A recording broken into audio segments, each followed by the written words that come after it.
से दूर खड़े रहिए। एक जलद गाड़ी जाने वाली है। कोई यात्री रेलवे लाइन पार न करे। Please don't pass the railway. This railway track is on platform number 1. Fast train is passing. Do not cross the railway line. चल बेटा, चलते हैं। मैंने टिकट ले ली है।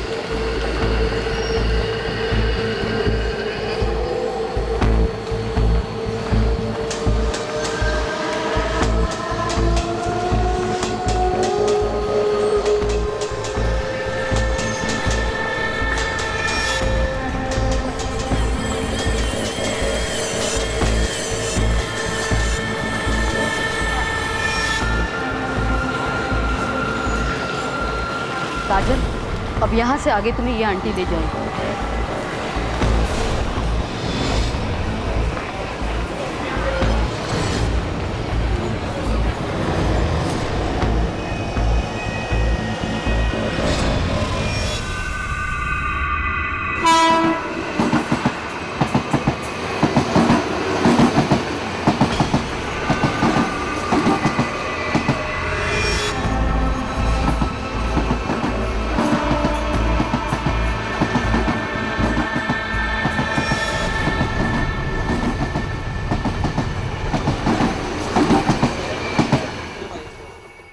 साहब काजल नाम है, काजल चौधरी।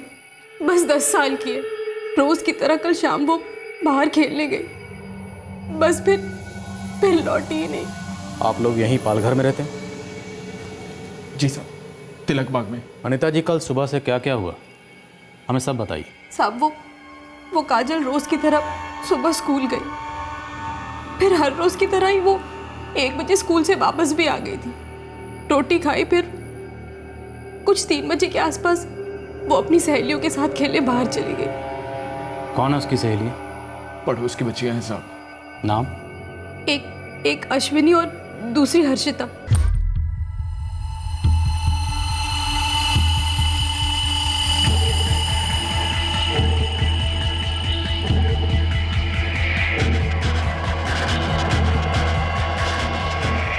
फिर 4:30 बजे के आसपास काजल घर आई थी।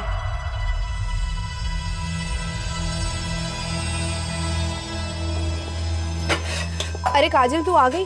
सुन, एक काम कर, तू और पिंकी बैठ के थोड़ी देर पढ़ाई कर लो। अम्मा, हमारा गेम चल रहा है, बीच में छोड़ के कैसे आ जाए? अभी आधा खत्म करके। फिर वो लौटी नहीं साहब, और थोड़ी देर बाद जब मैं उसे बुलाने बाहर गई तो वो कहीं दिखाई नहीं। इसकी सहेलियां हर्षिता और अश्विनी, इन दोनों से पूछा आप लोगों ने? हाँ साहब, शाम को कुछ 7:30 बजे तक मैंने उसका इंतजार किया। फिर मैं खुद गई थी अश्विनी और हर्षिता के घर। काकी, मैं और अश्विनी शाम को 4:30 बजे तक काजल के साथ खेल रहे थे। फिर हम लोग ट्यूशन क्लासेस चले गए। तो फिर काजल कहाँ गई बेटा? काजल तो घर ही चली गई थी 4:30 बजे। हाँ, वो घर आई थी अश्विनी, पर पानी पीकर वापस चली गई। 4:30 बजे मैं और हर्षिता ट्यूशन के लिए निकल गए। फिर वहां से भागी भागी मैं सीधा इनके दुकान पर गई।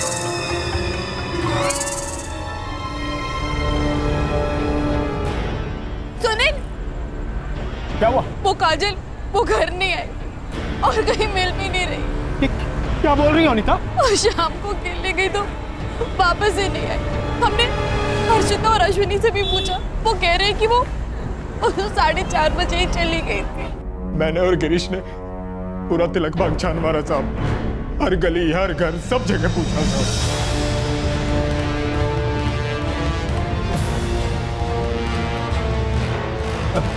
गिरीश, तू इधर जा भाई, मैं इधर जाता हूँ। देख, कोई भी घर छूटना नहीं चाहिए। ठीक है। पता नहीं मेरी बच्ची कहाँ गई होगी।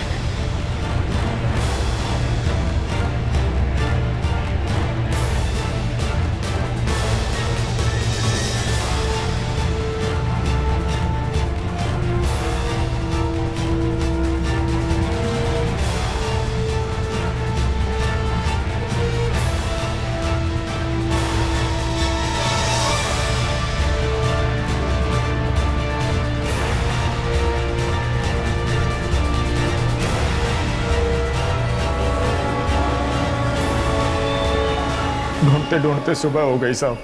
सिर्फ तिलक बाग नहीं, पूरा पालघर छान मारा साहब, एक कोना नहीं छोड़ा हमने। फिर सीधा यहाँ आ गए आपके पास। साहब काजल बस 10 साल की है, उसे तो हमारे मोहल्ले और अपने स्कूल के अलावा और कोई जगह ठीक से मालूम भी नहीं है। तिलक बाग में आप लोग कब से रह रहे हैं? 2 महीने से साहब। कहाँ से आए? सब फतेहपुर उत्तर प्रदेश के रहने वाले हैं। आप? जी फतेहपुर। ये गिरीश है साहब, मेरा दोस्त, ये भी फतेहपुर का रहने वाला है। हम काम की तलाश में यहाँ आए थे। मुंबई या इसके आसपास कोई और रिश्तेदार? जी क्या घर में कुछ बात हुई थी? मेरा मतलब है कोई ऐसी बात हुई हो जिसकी वजह से आपने काजल पर गुस्सा किया हो और वो नाराज़ होकर कहीं चली गई हो, कोई भी बात? नहीं साहब, हम दोनों तो काजल को बहुत प्यार करते हैं। देखिए, अक्सर हमने देखा है कि बच्चे उस जगह को मिस करते हैं जहाँ वो पले बड़े होते हैं। कहीं ऐसा तो नहीं कि काजल भी वापस लौट गई हो फतेहपुर अपने किसी रिश्तेदार के पास? नहीं साहब, फतेहपुर में अब हमारा कोई रिश्तेदार नहीं है। और साहब 10 साल की छोटी सी बच्ची इतनी दूर अकेले कैसे जा सकती है? मैंने तो कभी उसे घर का सामान लाने के लिए भी पास की किसी दुकान तक भी अकेले नहीं जाने दिया। आप बेफिक्र रहिए, हम तुरंत सर्च ऑपरेशन शुरू करते हैं। हमारी बच्ची को ढूंढ लीजिए साहब, हम जिंदगी भर आपका एहसान नहीं भूलेंगे। हाथ जोड़ते हैं कि कहीं कुछ गलत ना हो जाए मेरी बच्ची। पिताजी, आप गलत के बारे में सोचिए भी मत, धीरज रखिए, हम आपकी बेटी को जल्द ढूंढ निकालेंगे।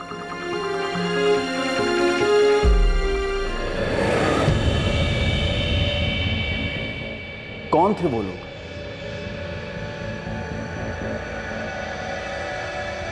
कहाँ थी काजल? सर स्कूल से हम तीनों साथ साथ निकले और 3 बजे खेलने के लिए मिले और 4:30 तक खेल रहे थे।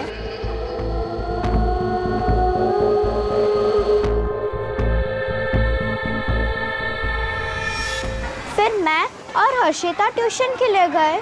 काजल की मम्मी ने हमें बताया कि काजल 4:30 बजे घर पे आई। उसने पानी पिया और बोली कि उसका गेम चालू है। कुछ पता है तुम दोनों को कि तुम लोगों के जाने के बाद काजल किसके साथ खेल रही थी? हमें नहीं पता सर, रोज तो सिर्फ हम तीनों ही खेलते हैं, हमारे साथ और कोई भी नहीं होता। नहीं साहब, मैंने तो नहीं देखा इस बच्ची को। नहीं साहब, नहीं देखा।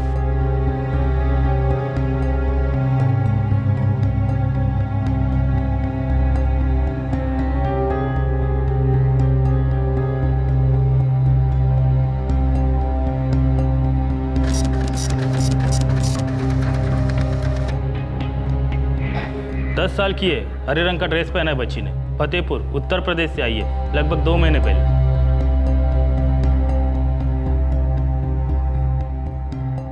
जी नहीं सर, अभी तक ऐसी कोई लड़की हमारे चिल्ड्रंस होम में नहीं लाई गई है।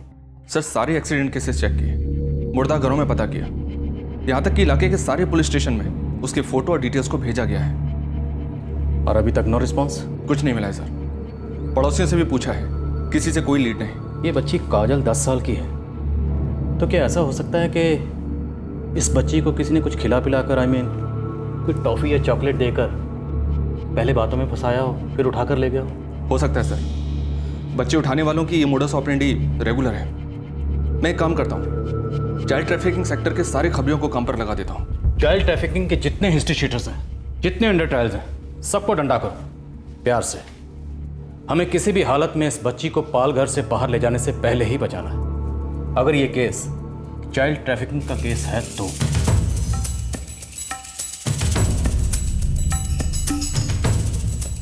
कल शाम से गायब है ये पंछी। पर तक नहीं निकले इसके अभी। क्या रे, कैसे जानवर होते ना तुम लोग? अरे सब ऐसे नहीं होते, मैं तो बचाने के चक्कर में लगा हूँ। बोलना, कहीं से कोई टिप मिल सकती है क्या? पहले कसम खा, मेरा नाम नहीं आना चाहिए। खा ही रही है, चल अभी काम का नाम बोल। मुमताज आपा। इधर कौन भेजा रहे तेरे को? समझ लो इस बच्ची की तकदीर ने भेजा है, मदद कर दो।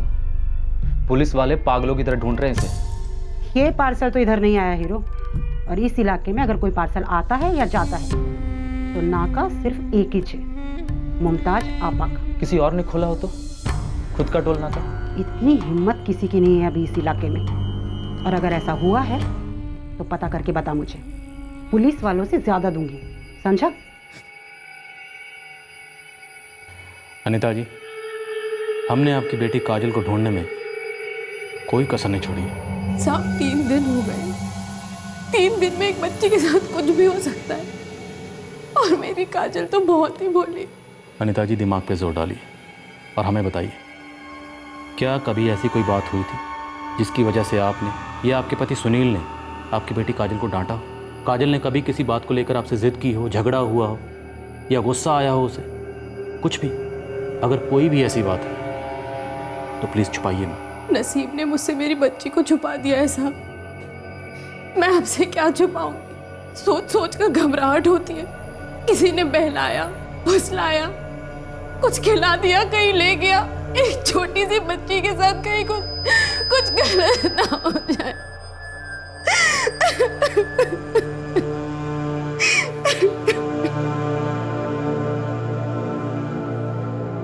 हर एंगल, हर खबरी, हर सोर्स को 3 दिन में टैप कर चुका हूँ सर, लेकिन कहीं कुछ नहीं मिला।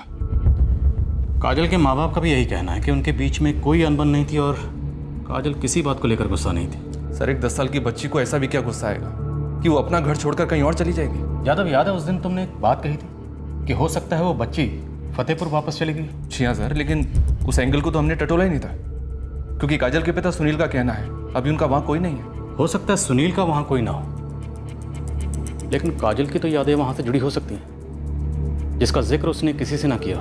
Operation Fatehpur sir? लेकिन टीम बिल्कुल छोटी रखना, क्योंकि चांसेस बिल्कुल ज़ीरो हैं कुछ भी हाथ लगने के। लेकिन इस वक्त हमारे हाथ में भी ज़ीरो ही है।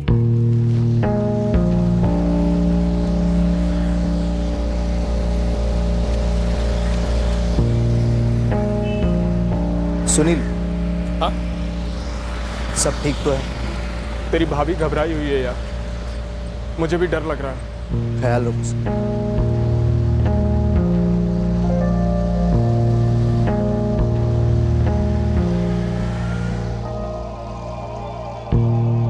अम्मा, काजल दीदी कहाँ है? पता नहीं पिंकी बेटा, वापस आएगी? पता नहीं। नहीं आएगी? पता नहीं।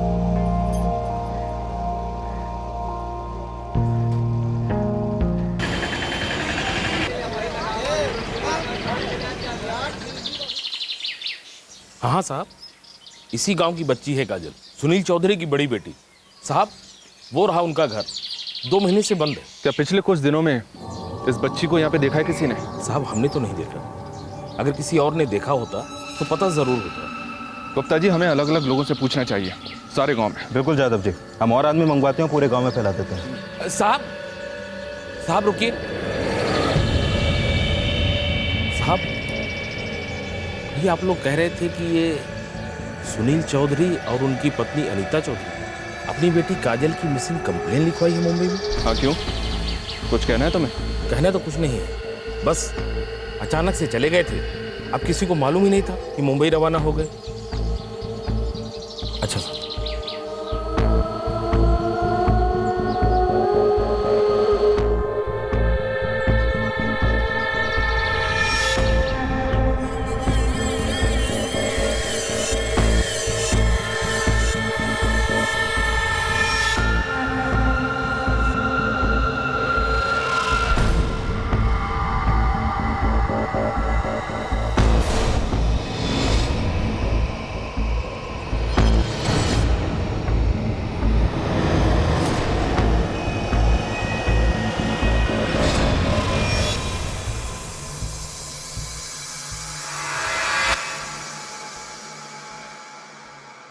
यादव जी, बच्ची को किसी ने नहीं देखा, पास के गांव में भी नहीं।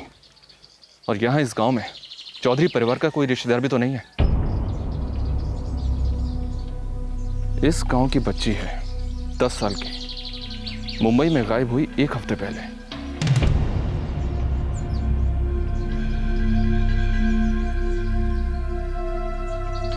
साहब, सुनील चौधरी की एक बहन है, एक भाई भी, दोनों सगे। जब तुझसे पहले पूछा तब क्या बोला कि कुछ नहीं मालूम इन लोगों के बारे में? बड़ा अजीब लग रहा था हमको। गांव में किसी ने कुछ बोला क्यों नहीं आपको? किस बात का अजीब लग रहा था तुम्हें? और क्या नहीं बोला गया हमें? आप लोग बोले जा रहे हैं कि काजल के माता पिता सुनील और अनीता उसे ढूंढ रहे हैं। सुनील चौधरी और उनकी पत्नी अनीता चौधरी ने अपनी बेटी काजल की मिसिंग कंप्लेन लिखवाई है मुंबई में। हाँ तो इसमें अजीब क्या है? साहब सुनील चौधरी की बहन नंदिनी चौधरी और बड़ा भाई हेमंत चौधरी दोनों मुरादाबाद में रहते हैं। पता हमें नहीं मालूम। काफी कुछ पता है तुम्हें, पर तुम हमसे छुपा रहे हो। काजल कहाँ है? फोटो क्या देखना साहब, इस बच्ची को गांव का हर कोई अच्छी तरह से जानता है, पर सारा गांव हैरान है कि आप लोग पिछले कुछ घंटों से अजीब अजीब सवाल पूछ रहे हैं। नाम क्या है तुम्हारा? जी मिथिलेश शर्मा। मिथिलेश शर्मा, हम गांव के 4 चक्कर काट चुके हैं। अब बातों के चक्कर काटने का ना तो हमारे पास वक्त है और ना ही मूड। सीधे सीधे बोल, क्या छुपा रहा है? साहब काजल का बाप सुनील चौधरी अपनी बेटी की मिसिंग कंप्लेंट कैसे दर्ज करा सकता है? बाप है उसका, वो कंप्लेंट दर्ज नहीं कराएगा तो और कौन कराएगा? साहब बाप था, काजल का बाप सुनील चौधरी 1.5 साल पहले ही चल बसा।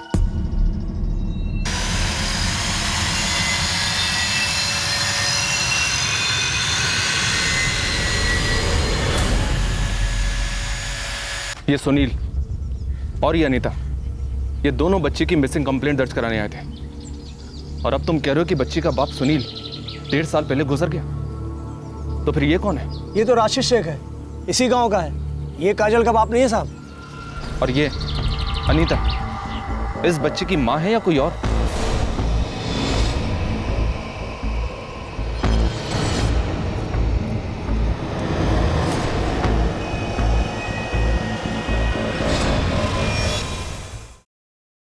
तुमने तो मुझे डरा ही दिया था। कुछ नहीं होने वाला। अगर काजल उन्हें मिल गई तो? काजल पुलिस को कभी नहीं मिलेगी। पर हाँ, तुम अपनी नौटंकी चालू रखना, रोना धोना तबीयत से। आंखें सूज गई तो सुरमा ला दूंगा, आंसू कम नहीं पड़ने चाहिए।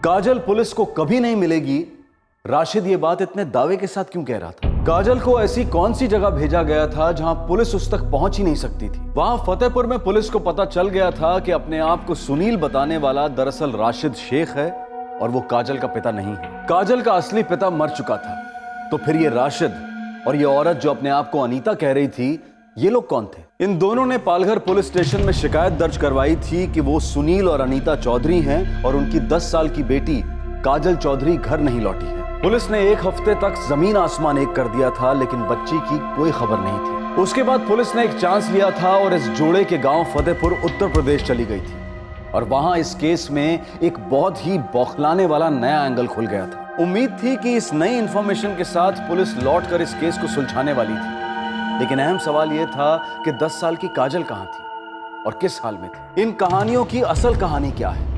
काजल का पिता सुनील कौन था, कैसे मरा और क्यों? इन सारे सवालों के जवाब और इस पेचीदा केस को अंजाम हम देंगे इस केस के दूसरे और आखिरी भाग में। आपसे फिर मुलाकात होगी क्राइम पेट्रोल सतर्क में। तब तक अपना ख्याल रखें, सुरक्षित रहें, स्वस्थ रहें और याद रखें, हर कामयाबी की इमारत एक सपने की नींव पर खड़ी होती है। सही वक्त, सही कदम, सतर्क रहें। जय हिंद।